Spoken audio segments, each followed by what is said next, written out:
Doctor Rahi Masoom रजा के इस समय मैं पैतृक आवास पर हूँ और आप जो चित्र देख रहे होंगे तो चित्र में आपको भीष्म पितामह की सोई हुई प्रतिमा और बगल में आपको राही साहब की आप फोटो भी देख रहे होंगे। तो आपको मैं पूरी बात बता दूं, जो बताना चाहूँगा कि राही साहब डॉक्टर राही मासूम रजा गंगौली गांव के रहने वाले थे। गाजीपुर जिले का कासमाबाद एक ब्लॉक है, गंगौली के रहने वाले थे। और आपको मैं बचपन की बातें याद दिलाऊं तो जब महाभारत सीरियल आता था तमाम लोग इकट्ठा हो जाते थे। हम जब छोटे हुआ करते थे तो बड़ी संख्या में लोग टेलीविज़न के सामने बैठ जाया करते थे और शुरू होता था मैं समय हूँ, या अभी भी आप चित्रों में देखिए तो लिखा हुआ है यदा यदा ही धर्मस्य ग्लानिर्भवति भारत। आपको बताऊं, इन संवादों को, सीरियल के संवादों को लिखने का पूरा श्रेय यदि किसी को जाता है तो डॉक्टर राही मासूम रजा को जाता है। कवि, कथाकार, सीरियल धारावाहिक लिखने वाले और विदेशों में अपना परचम लहराने वाले डॉक्टर राही मासूम रजा के घर पे हूँ। और एक बता दूं तो आमिर भाई हम लोगों के सामने दिख रहे होंगे, ये अब इनकी स्मृतियों को जिंदा रखने का ये बीड़ा उठाए हुए हैं और ये तमाम अपना लोगों को इकट्ठा करते हैं। आप देखे होंगे तो फूल यहाँ रखा गया है। इनकी पुण्यतिथि थी कल ना आमिर भाई? जी। कल पुण्यतिथि मनाई गई। लोग आए थे कि नहीं? आए थे, पूरा भरा हुआ था। तो राही साहब को मैं आपको बता दूं, राही साहब का ही मैं संस्मरणों में से एक सुना था।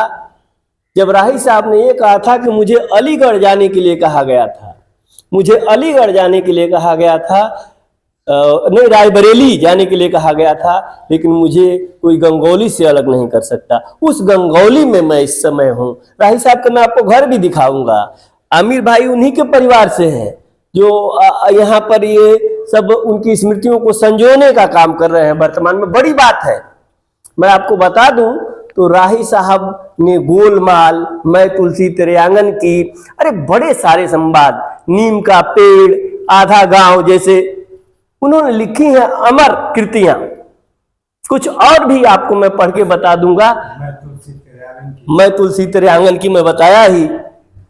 तो राही साहब की ये वो अमर रचनाएं हैं जो आपको एकदम इसी क्रम में एक बात और मैं बता दूं, इन तस्वीरों के साथ ही कि राही साहब ने कहा था कि मेरी 3 माएँ हैं। थोड़ा इनकी बातों से समझिए कि राही साहब का क्या मतलब, कितना विचारों में गहराई होगा जब उन्होंने कहा था कि मेरी 3 माएँ हैं, एक नफीसा बेगम, दूसरा अलीगढ़ यूनिवर्सिटी और तीसरा गंगा। बताइए। और एक चीज, अगर आप इन जगहों पे रुके हुए हैं, मैं आपको उनका घर भी दिखा दूंगा जो अगल बगल में है। लेकिन एक कविता मैं सोचूंगा कि गोलमाल भी उन्होंने लिखा था आमिर भाई, और हम इनकी एक रचना को मैं पढ़ना चाहूंगा और आपको अच्छा लगेगा। तो और इनके बारे में सर्च करिएगा, इनकी किताबों को पढ़िएगा, जानिएगा। और इस गंगौली जो भूमि है जो लगातार बड़े बड़े लोगों को जन्म देती रही, अभी वर्तमान में मैं आपको बता दूं तो राही साहब की कुछ संस्मरणों को में से एक को मैं सुनाने जा रहा हूं। इसमें ये उनकी एक कविता है जो आप अभी कह भी रहे थे कि हम तो परदेश में, देश में निकला होगा चांद। हम तो, क्योंकि वो बाहर रहते थे ना, लिखे हैं कि हम तो परदेश में, देश में निकला होगा चांद, अपनी छत पर। इस लाइन का मर्म आप समझेंगे तब समझ में आएगा कि अपनी छत पर कितना तन्हा होगा चांद। हम तो परदेश में, देश में निकला होगा चांद, अपनी छत पर कितना तन्हा होगा चांद।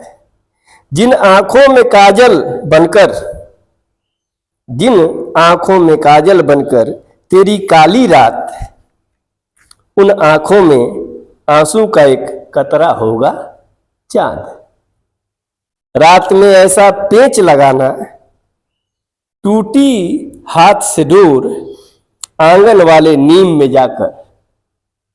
नीम का पेड़ ऐसा इनकी रचनाओं में, नीम ऐसा, इतना प्रेम राही साहब को दिखता है आपका कुदरत से, आमिर भाई, कुदरत से, जो इनकी रचनाओं में ही दिखता है।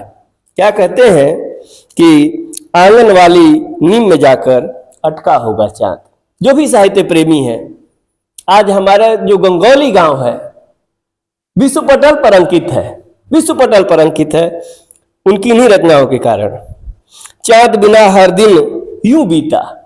सोचिए वह कवि, वह लेखक अपने गांव को लेकर कितना कितना तड़प होगी मन में, जब वो कह रहे हैं चांद बिना हर दिन यूं बीता जैसे युग बीते।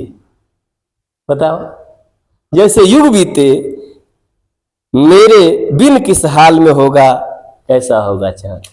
राय साहब, कुछ और भी बातें मैं आपको बता के ही खत्म करना चाहूंगा।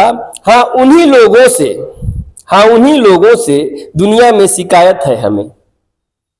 कहे थे, हाँ उन्हीं लोगों से दुनिया में शिकायत है हमें। हाँ, वही लोग जो अक्सर हमें याद आए हैं, जो याद आए उन्हीं से शिकायत है।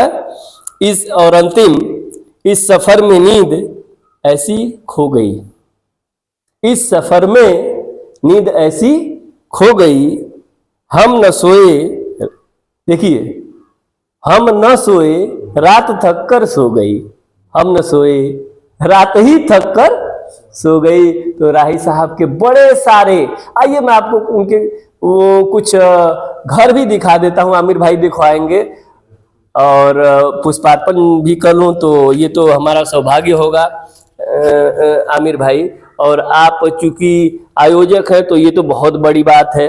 राही साहब जो है कि हम लोगों के क्षेत्र के लिए, हम लोगों के देश के लिए बहुत बड़ा, मतलब एक ऐसी एसेट है, संपत्ति है, जिन्हें लोग पीढ़ियां सदियां याद करती रहेंगी। मैं गंगा पुत्र भीष्म सौगंध लेता हूं, ऐसे ऐसे संवाद रहे महाभारत के, बाप रे बाप, कल्पना से बाहर हो जाता है कि कोई मुस्लिम होकर भी इस तरह के संवाद लिखेगा जो भारतीय मनीषा या कहा जाए कि हिंदू परंपरा में जान भर देगा। तो जो राही साहब की रचनाओं में मैं आप पहले से भी बताया था कि नीम का पेड़ जिस तरह से रचनाओं में है ना, कि नीम पर अटका होगा चांद, नीम का पेड़ ही लिख डाले।